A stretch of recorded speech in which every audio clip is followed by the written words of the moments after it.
on aura des élections professionnelles dans 1 an. Mais dans le moment dans lequel on est, c'est pas le temps de la campagne. Il viendra, et les agriculteurs, ils sont bien assez grands pour savoir ce qu'ils ont à faire. Mais dans le moment dans lequel on est, l'objet, c'est comment on sort de l'agriculture, de la situation dans laquelle elle est, et comment surtout on fait pour que le changement de logiciel attendu par le gouvernement prenne forme. On y vient, mais est-ce que vous avez encore la main? Je dis les têtes syndicales, Arnaud Rousseau, est-ce que la base, comme on dit souvent, n'est pas en train de déborder les têtes syndicales et le mouvement n'est plus maîtrisable? Écoutez, au moment où je vous parle, il l'est, mais un agriculteur, vous savez, c'est un chef d'entreprise, il est responsable de ses actions. Donc si les gens veulent déborder, voilà, moi ce que je dis juste, c'est que qui va négocier avec le gouvernement? Qu'est-ce qu'on veut? Le chaos? Nous, depuis toujours, l'histoire de notre syndicat, c'est la responsabilité, c'est l'exigence et la responsabilité. Et donc, le mandat qui m'a été donné par les gens que je représente, par mes collègues agriculteurs, le mandat qui m'a été donné, c'est avec l'ensemble des administrateurs de la FNSEA de négocier avec le gouvernement. Pas dans n'importe quelle condition. On a des revendications claires qu'on a portées au gouvernement. Mais si on veut plus de dialogue, si on veut juste la violence, eh bien, ça ne sera pas chez nous.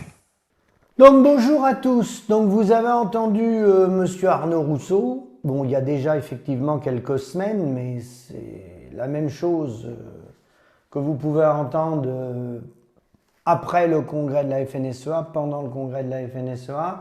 Donc vous avez vu les gars ce qui s'est passé, comme d'habitude, comme on se fait trahir depuis 20-30 ans. On est tous avec la gueule de bois. Donc concrètement, ça veut dire quoi? Ben, il a oublié un mot, hein, il se dit syndicat responsable, je ne sais pas ce qu'il appelle syndicat responsable, c'est la cogestion. C'est la cogestion. Le syndicalisme, quand il a été monté en 1946, le syndicat par définition c'est un contre-pouvoir. Eux ils sont devenus les co-gérants du pouvoir, donc c'est pas tout à fait la même mission. Donc vous savez qui nous trahit, là je vous apprends rien. Ça, on l'a tous les jours. Vous avez le responsable, M. Lebrun de la FNPL, qui a déclaré sur une antenne il y a quelques jours qu'il faudrait que le litre de lait en conventionnel soit à 45 centimes. Donc, vous voyez la trahison. Certains réclament 56, lui, il a parlé de 45. Mais on va être tout à fait clair par rapport à ça en conventionnel. Si on veut renouveler les générations, et Dieu sait, là je rends hommage à Jean-Michel, des gens qui ont une ouverture d'esprit plus qu'une grande moyenne de ce qu'on peut voir sur les réseaux et qui a la chance d'avoir 2 métiers, qui a une entreprise à côté où il a du salariat. Et sur la base du reste de la société, si on veut être en phase avec le reste de la population, ben vous savez, le litre de lait c'est assez simple. C'est Jean-Michel, je le remercie, c'est une réflexion qu'il nous avait fait dans les années 2010, elle est toujours d'actualité. Il avait dit, et c'est pareil pour les cochons, la volaille, la viande bovine, hein.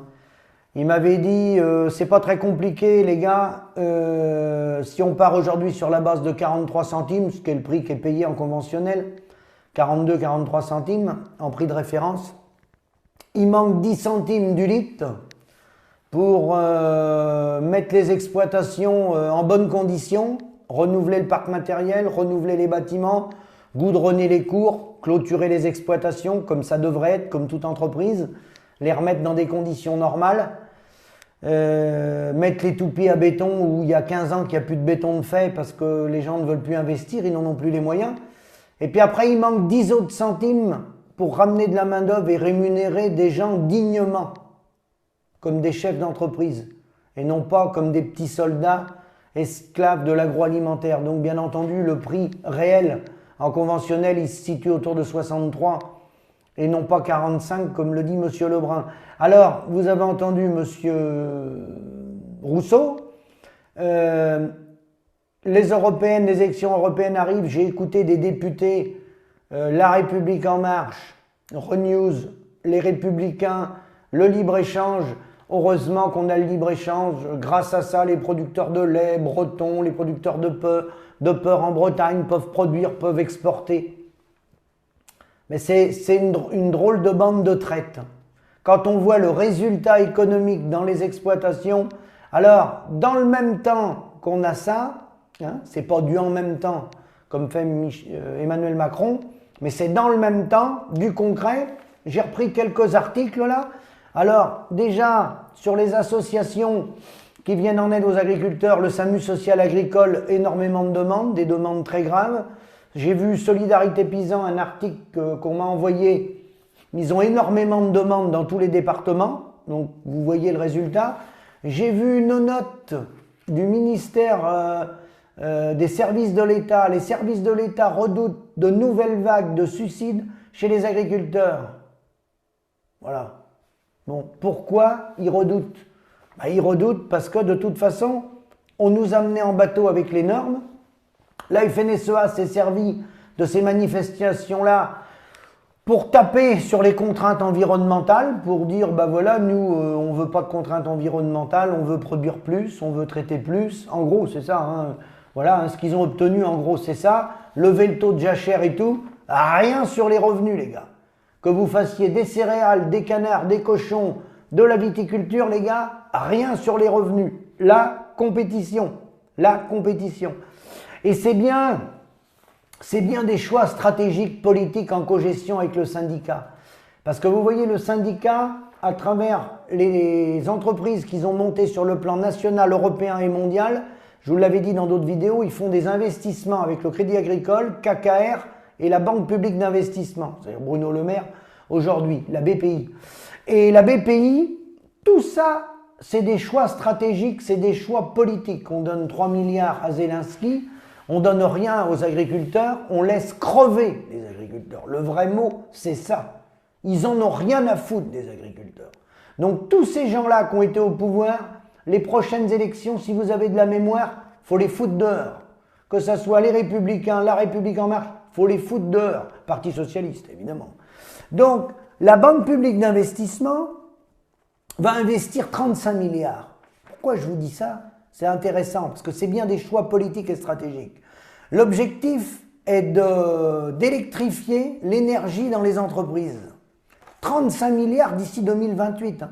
C'est pas une paille. Hein. Vous voyez, nous, ce qu'il nous faudrait pour, aujourd'hui, dans l'urgence, mettre un plan de désendettement pour les gens qui veulent arrêter les exploitations, qui ne peuvent pas les arrêter, hein, qui ont des maladies, qui ont des cancers, qui ont des problèmes, d'AVC, qui ont des problèmes, beaucoup de problèmes de dos dans le monde agricole, hein, et les gens ne peuvent pas arrêter. Et on met 3 milliards à Zelensky, là c'est pas une paille, 35 milliards que met la Banque publique d'investissement. Alors un plan de masse, je vais vous le lire, 35 milliards d'ici 2028, hein, auprès de 20 000 entreprises de toute taille pour accélérer leur transition écologique et énergétique, TEE. Je dis pas que c'est inutile, hein, je n'ai pas dit que c'était inutile, mais c'est bien des choix politiques. BPI France a également déjà mobilisé 8,5 milliards d'euros. Vous imaginez ce qu'on pourrait faire avec 8,5 milliards, nous, pour l'agriculture, pour un plan de désendettement?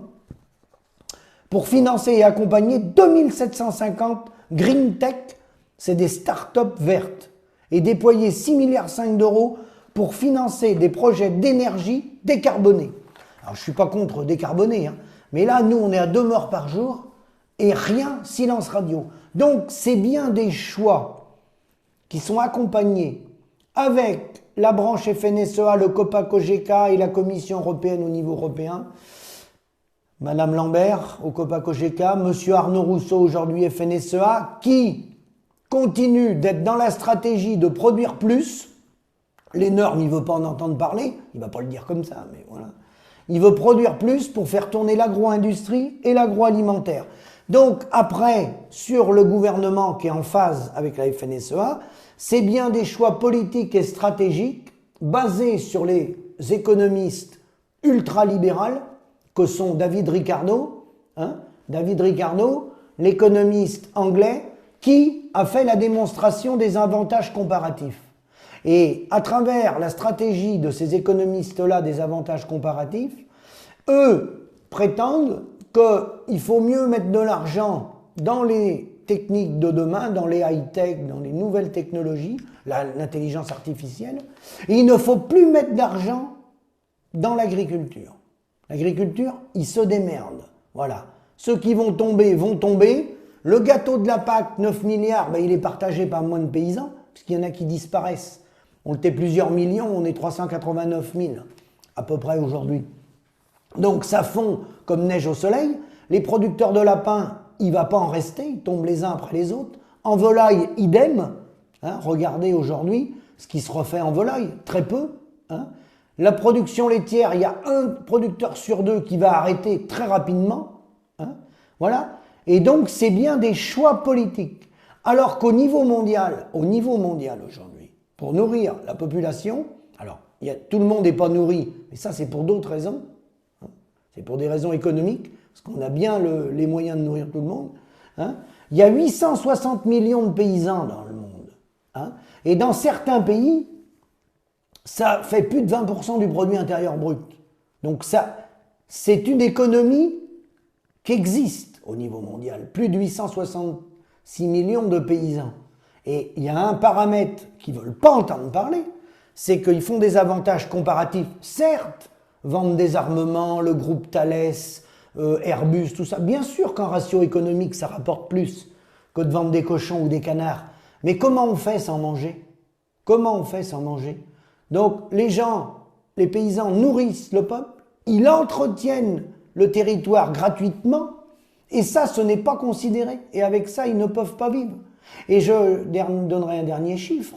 Sur le plan mondial, c'est 1,3 milliard de personnes, 1,3 milliard de personnes qui vivent de l'agriculture. Je rajoute aux paysans l'industrie agroalimentaire et tous les services qui vont avec. 1,3 milliard. Bon. Alors bien entendu, avec les avantages comparatifs des stratégies des économistes libéraux, qu'est-ce qu'ils vont faire? La partie agroalimentaire et services, elle va rester de 866 millions à 1,3 milliard, grosso modo. Ça va se restructurer, mais il va rester toute cette industrie de services, d'agroalimentaire et tout. C'est le nombre de paysans qui va diminuer. Le type qui avait 5 hectares il y a 50 ans, ou celui qui en a 60, aujourd'hui on est à 69 hectares en France, le programme de la FNSEA, c'est qu'on monte, actuellement ils sont à 178 hectares aux États-Unis, de moyenne. Le but de la FNSEA, c'est ça. Cherchez pas plus loin. C'est de faire travailler davantage les petits soldats pour faire tourner les usines. C'est tout. Alors, beaucoup plus de travail, tout ça pour quand ça va bien, prélever autour d'un SMIG, quand ça va bien, avec un endettement considérable. Donc, je vous laisse réfléchir. Vous avez vu les propos de M. Rousseau. On pourra le réécouter dans 2 mois. Il n'y a rien. Concrètement, il n'y a rien. On n'a rien obtenu sur les prix, et c'est les prix. Et ne vous faites pas balader avec le prix minimum. Ça a été balancé par Macron, ça. Ça a été pour évacuer le débat et calmer pendant le salon. Mais il n'y a rien derrière ce prix minimum. C'est du vent. C'est pas un prix minimum comme certains peuvent l'entendre. Le prix rémunérateur, comme il avait été demandé à juste titre par des gens, je pense notamment à la Confédération Paysanne ou au MODEF, ce n'est pas ça du tout. Donc, la FNSEA, une fois de plus, a été écoutée, au grand regret. Les gens courageux qui ont été manifestés du MODEF, de la Confédération Paysanne, de la Coordination Rurale, qui a beaucoup manifesté, ceux-là n'ont pas été entendus. Il avait d'autres propositions à faire. On peut être en désaccord, mais il y avait des propositions à la Coordination Rurale et à la Confédération Paysanne. Comme d'habitude, ils n'ont pas été entendus. C'est la FNSEA qui a la main, qui est en cogestion avec le pouvoir, et malheureusement sur le terrain, on se répète, on dit ça tous les ans, mais avec la conjoncture du climat, 2024 est parti pour être beaucoup plus dur que 2023. À cause du climat, l'augmentation des charges, bien sûr, toujours pas de prix, hein, un retard dans les paiements de la PAC, catastrophique. Donc, certes, l'année 2024 est très très mal partie. J'espère que le climat va être favorable à nous, agriculteurs, jusqu'à la fin de l'année, hein, pour qu'il y ait des récoltes, pour que ce qui peut encore être sauvé, hein, pour que les viticulteurs aient une récolte correcte, pour que les fruits et légumes aient une récolte correcte. Il faut au moins que tout le monde ait des récoltes correctes en fin d'année. Parce que s'il n'y a pas de récolte correcte, déjà qu'il n'y a pas de prix, alors là, voilà. D'où cette inquiétude de la vague de suicides. Et pour cause, rien n'a été fait sur la rémunération des agriculteurs. Je vous remercie et à bientôt.